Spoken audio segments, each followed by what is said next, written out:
merci d'avoir répondu à notre invitation. Vous êtes philosophe islamologue et vous réfléchissez depuis longtemps sur les questions de l'altérité, sur le regard de l'autre et sur le regard des autres, que ce soit à l'intérieur d'un espace commun ou un espace différent, par exemple les musulmans entre eux, mais aussi les regards que jette l'Occident ou les Européens sur les musulmans.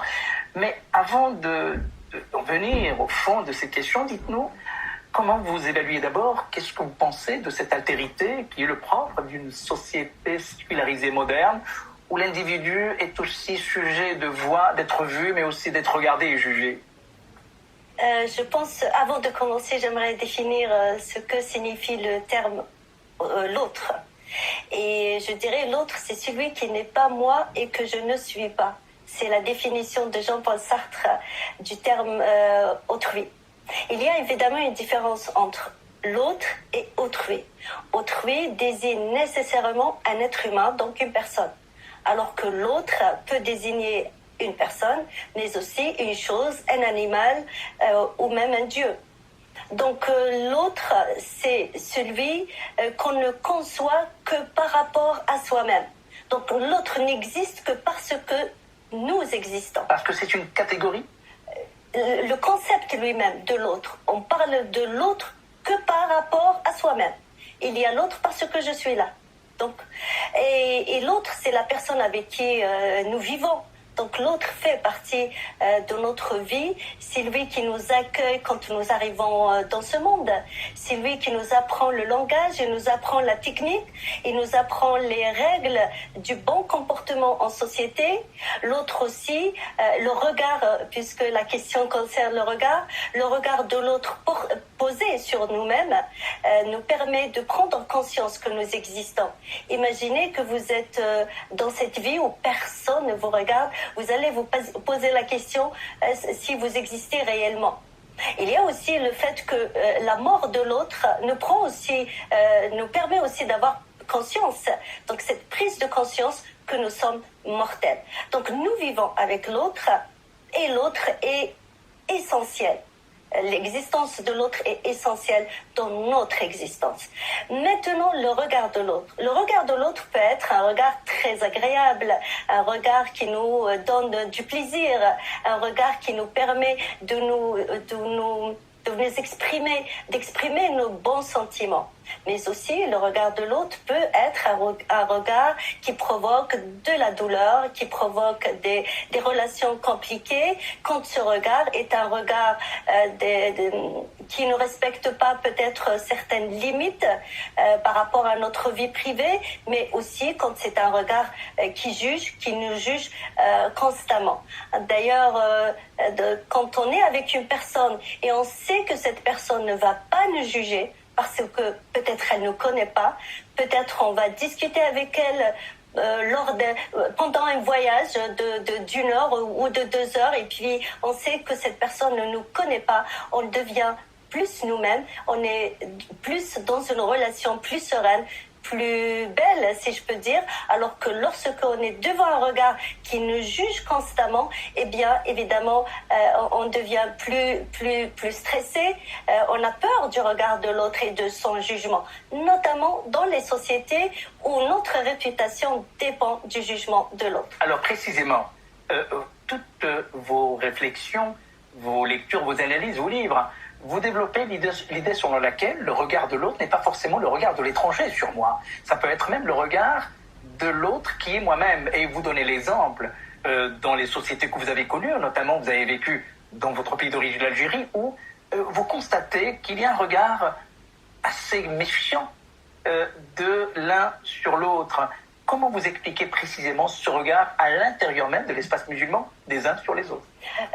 Dans les sociétés musulmanes, et l'Algérie en particulier, mais toutes les sociétés maghrébines et les sociétés musulmanes, j'ai parlé d'une habitude sociale très répandue en Algérie, mais aussi, comme je viens de le dire ailleurs, que j'ai appelée la règle de chacun surveille chacun.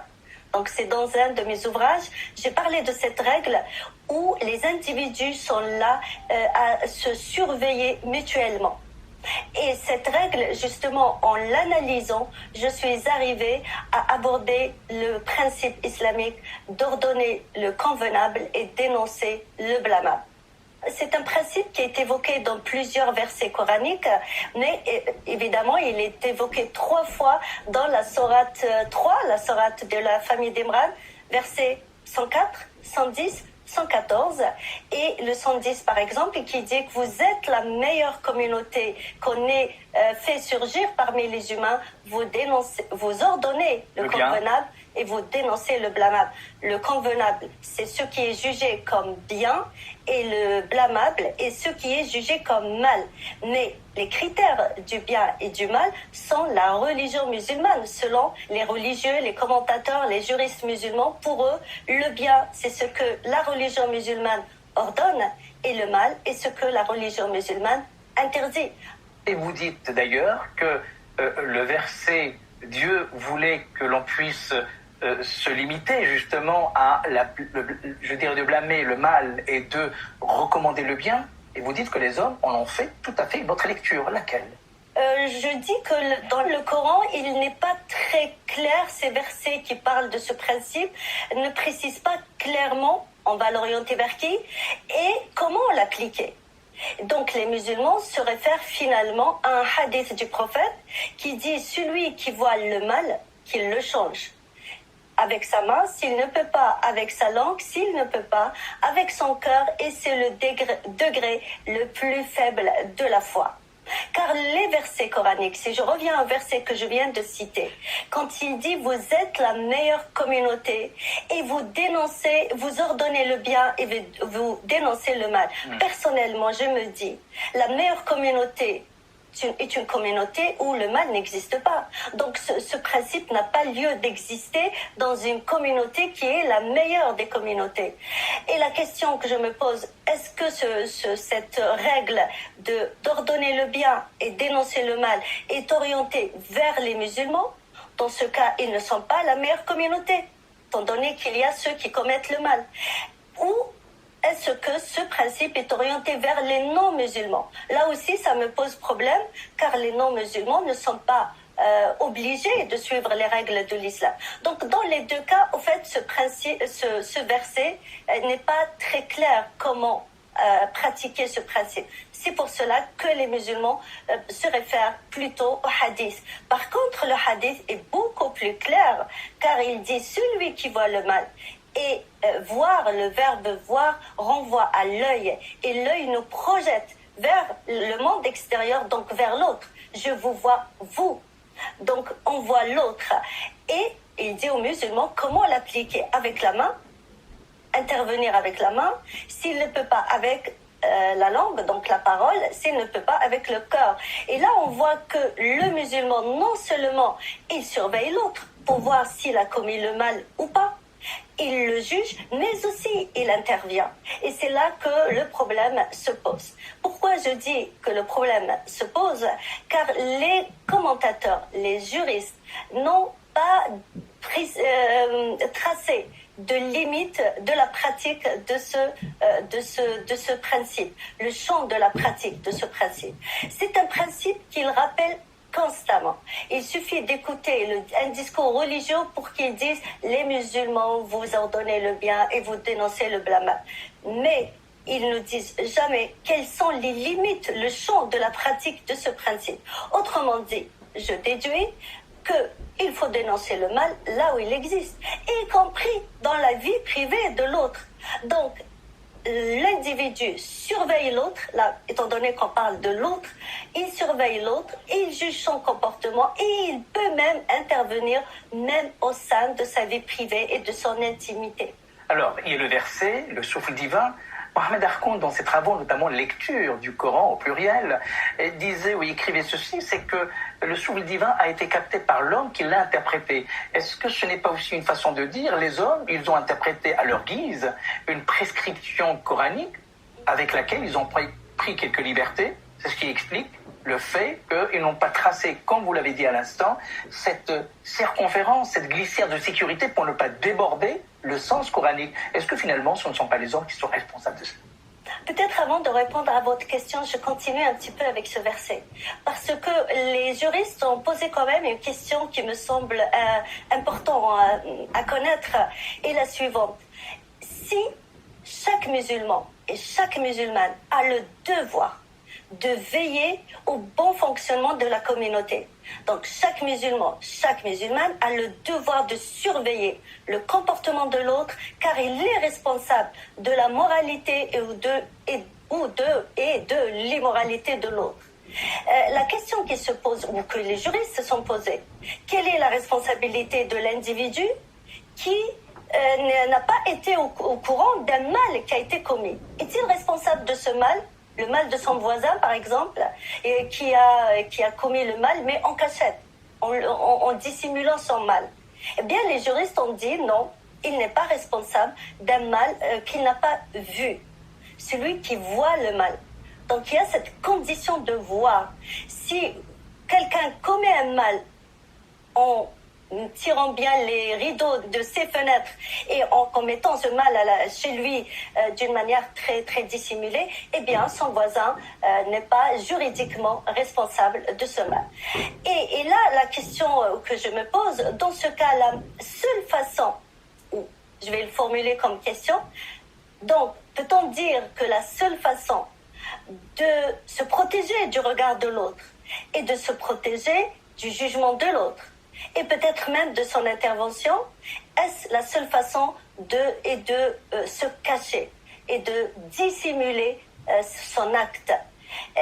Et évidemment, dans les sociétés musulmanes, la seule façon de se préserver du regard de l'autre et de son jugement est la dissimulation. Or, la dissimulation, ce n'est pas le respect de la vie privée. La dissimulation, tout ce qui est dissimulé n'est pas forcément privé. Quelqu'un qui vole un sac et le dissimule bien chez lui, le sac n'est pas sa propriété privée. Donc ce qui est dissimulé n'est pas forcément privé. Et ce qui n'est pas dissimulé n'est pas forcément public. Quand on sort dans la rue, notre corps se projette dans le monde extérieur, mais il reste notre intimité. Donc ce qui est dans l'espace public, ce qui n'est pas dissimulé, ne fait pas partie forcément de l'espace public. Nous allons continuer cet échange après avoir regardé cette interview du philosophe Abdelnour Bidar qui précisément nous parle de ce qu'est l'autre et comment on peut en parler. Écoutons Abdelnour Bidar. Aujourd'hui, on est obligé d'aller à la découverte de l'autre au quotidien dans notre société française parce qu'elle est multiculturelle. C'est-à-dire que c'est une société qui s'est beaucoup diversifiée et dans laquelle il y a aujourd'hui des individus de toute couleur de peau, de toute provenance, de toute croyance, de toutes origines, etc. C'est formidable parce que c'est un exercice éthique, c'est un exercice spirituel au quotidien. Parce que la rencontre de l'autre, c'est quelque chose qui oblige à s'ouvrir, qui oblige à être curieux. D'abord, quelque chose qui oblige également à être tolérant, parce que forcément, la différence, c'est l'altérité. L'autre ne pense pas comme moi. Il est croyant, je ne suis pas croyant, ou alors il n'est pas croyant et je suis croyant. Ou nous sommes croyants, mais nous avons des foi différentes, des cultures spirituelles différentes, des appartenances ou des identités différentes. Donc c'est ça qui est formidable aujourd'hui dans les sociétés multiculturelles. C'est pas seulement un phénomène politique, c'est un événement spirituel. C'est l'événement spirituel de l'opportunité au quotidien de rencontrer celui qui ne me ressemble pas et qui est déjà, en ce sens-là, lui-même une part de la transcendance divine. Parce que la transcendance divine, c'est ce qui nous échappe. Et bien la différence de l'autre, c'est pareil. Parce que spontanément, je ne le comprends pas, je ne le connais pas. Il y a quelque chose chez lui qui est différent de moi et qui m'échappe. Et donc c'est une opportunité en même temps de faire une expérience humaine et spirituelle. Razika Adnani, vous avez entendu le philosophe Abdelnour Bidar parler de l'altérité de l'autre, celui qu'on ne connaît pas mais qu'on découvre. Quelle est la place de l'autre dans l'imaginaire musulman, tel que vous l'avez connu, tel que vous l'avez étudié précisément? Car vous parlez même de cette notion de l'œil vigilant, ou plutôt l'œil discret. Exactement. Qu'est-ce que vous dites sur ce registre-là, comme vient de le dire Abdelnour Bidar? L'œil indiscret, c'est la curiosité, l'envie d'aller regarder, même dans la vie privée de l'autre. Je pense que ça fait partie de la nature humaine. Cependant, quand on est curieux et que l'autre découvre qu'on est curieux, on a honte de l'être. Donc on a honte d'être curieux et de regarder dans la vie privée de l'autre. Cependant, quand c'est un devoir religieux, c'est la religion, selon le discours religieux, qui dit qu'il faut regarder, il faut surveiller l'autre, son comportement pour voir s'il ne commet pas le mal. Et pour empêcher ce mal, si jamais il est en train de commettre le mal, là, la curiosité, on n'a plus honte de cette curiosité. Bien au contraire, on considère que aller regarder, s'immiscer dans la vie privée de l'autre, pratiquer ce que j'ai appelé l'œil indiscret est même quelque chose de moral, quelque chose de bien. C'est un devoir religieux, car le discours religieux le présente comme un devoir religieux. Et aujourd'hui, on voit autour de nous des individus qui, au nom de la religion, réclament leur droit d'exercer leur devoir religieux. Par exemple, donnez des exemples. Par exemple, aller sonner chez son voisin pour lui demander certaines informations, par exemple, sur la personne qu'ils ont invitée. Si c'est un homme célibataire qui a invité une femme, eh bien, ils iront voir. Mais c'est qui cette femme? Et pour eux, cela fait partie de leur devoir religieux de dénoncer le mal et d'appeler au bien. Donc, cet œil indiscret, je pense qu'il est la cause de beaucoup de souffrances au sein des sociétés musulmanes, au sein de la même famille, car ils ne respectent pas les limites de l'intimité de l'autre. Et à ce moment-là, cela peut provoquer des réactions négatives de la part de l'autre. Il faut savoir une chose, quand on surveille l'autre, quand on lui dicte le comportement à suivre, c'est qu'on a du pouvoir sur lui. Et donc, l'individu qui aime surveiller l'autre, lui dicter le comportement à suivre, avoir ce pouvoir sur lui, il n'aime pas que l'autre lui dicte le comportement à suivre. Donc, il réagit souvent d'une manière négative avec des violences sociales. Mais autre chose, dans la pratique de cette règle, on la pratique selon les règles de l'islam. Or, les règles de l'islam et les musulmans ont des interprétations différentes. Donc, quand on dit les règles de l'islam, on dit juger selon la compréhension et l'interprétation de la religion. Donc, c'est très subjectif. C'est très subjectif, ce qui peut provoquer aussi beaucoup de violence entre les membres même de la même famille. Et d'ailleurs, l'État saoudien ou en Arabie saoudite, c'est l'État lui-même aussi qui pratique ce principe. Eh bien, l'État saoudien, à partir de 2016, a interdit à la police religieuse qui pratique ce principe d'intervenir. Donc, elle se contente de donner des conseils, mais jamais et ne pas intervenir, car justement, il y a eu beaucoup de violence et des heurts entre la population et cette police avec religieuse. Tout ce que cela suppose comme soupçon, comme accusation. Oui, et les gens qui n'ont pas la même lecture de la religion forcément. Alors, aller vers l'autre, sans être, pardonne-moi l'expression, taxé d'être curieux, d'être indiscret. Comment aller vers l'autre sans avoir cette prétention à vouloir le contrôler? Comment faire? Le regard de l'autre, comme je l'ai dit, est très important dans notre vie. Cependant, il faut qu'il y ait des limites. Le regard de l'autre qui s'immisce dans notre vie privée, évidemment, il devient source de douleur. Et personnellement, je me suis posé la question, pourquoi ne pas orienter ce principe vers soi-même? Je pense que la meilleure manière de le pratiquer est de l'orienter vers soi-même. Donc les musulmans s'appuient et se réfèrent davantage au hadith. Mais s'ils se référaient au Coran, j'ai bien dit que le Coran ne disait pas exactement comment l'appliquer. Donc on peut prendre la décision en tant que musulman pour dire que chacun doit surveiller son propre comportement, dicter le bien à lui-même et s'interdire lui-même de commettre le mal. Car celui qui dicte le bien aux autres ou la morale aux autres n'est pas moral, il est moralisateur. Mais il ne nous donne aucune garantie que lui respecte la morale qu'il dicte aux autres. Donc on est dans une société où tout le monde dicte la morale, mais on ne sait pas si tout ce monde lui-même respecte cette morale. Est-ce que ce n'est pas le propre de la société moderne d'être une société transparente, c'est-à-dire tout le monde sait tout, que tout le monde connaît tout le monde et que la circulation des informations, les réseaux sociaux, etc. ont terminé ce travail d'une société qui était pudique, qui était cachée, etc. Est-ce que finalement, nous ne sommes pas passés d'un œil disons, inquisitoire de l'individu tel que vous l'avez décrit, à un œil beaucoup plus sophistiqué, celui de l'État et de la société qui contrôle tout le monde. Moi, j'aimerais continuer avec l'islam quand même, parce que j'ai fait un travail sur le Coran à la recherche d'un verset ou d'un texte qui pourrait plutôt appeler au respect de la liberté individuelle de l'autre et respecter son intimité. Et justement, même dans le livre que j'ai écrit que j'ai intitulé La nécessaire réconciliation, j'ai cité ce verset 105 de la sourate 5, qui s'adresse aux musulmans en leur disant « Ô croyants, vous êtes responsables de vous-même. Ne vous nuit point celui qui est égaré si vous avez pris la bonne voie. » Donc là, on voit que chacun s'occupe finalement, selon ce verset, de ses propres affaires au lieu de s'occuper des autres. Et la question que je me suis posée, pourquoi les musulmans, pourquoi le discours religieux ne rappelle pas ce verset et rappelle constamment la règle ordonner le bien et dénoncer le mal, et notamment le hadith du prophète, alors qu'il y a un autre verset que lui plutôt appelle au respect des libertés individuelles, qui est plus adapté à notre mode de vie d'aujourd'hui.